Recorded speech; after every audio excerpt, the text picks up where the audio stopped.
एक और अहम खबर है, मिफ्ता इस्माइल पर पार्टी के अंदर से बढ़ता दबाव। वजीर खजाना मिफ्ता इस्माइल ने मुस्ताफ़ी होने की पेशकश कर दी है। ज़राए का ये बताना है वजीर आज़म से मुलाकात में मुस्ताफ़ी होने की ख्वाहिश का इजहार किया है। इसी बारे में तफसीलात हासिल करेंगे। सिद्दीक साजिद हमारे नुमाइंदे हमारे साथ मौजूद हैं। सिद्दीक, आगाह कीजिएगा, वजीर आज़म का क्या कहना था इस पर?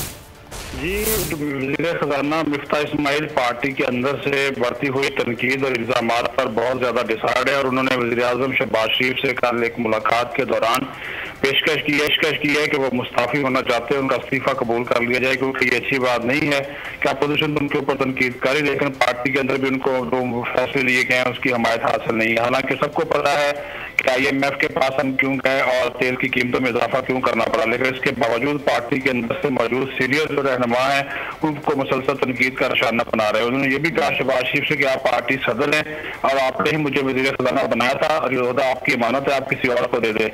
जिस पर वज़ीर आज़म ने कहा कि अभी आप इस ओहदे पर काम करें, पार्टी के जो सीनियर रहनुमा आप पे तनकीद कर रहे हैं मैं उनसे बात भी करूंगा और अभी जो है वो आप काम करें। उन्होंने उसको जो इस्तीफे की पेशकश थी उसको एक्सेप्ट नहीं किया। जी ठीक है सिद्दीक साजिद, बहुत शुक्रिया आपका।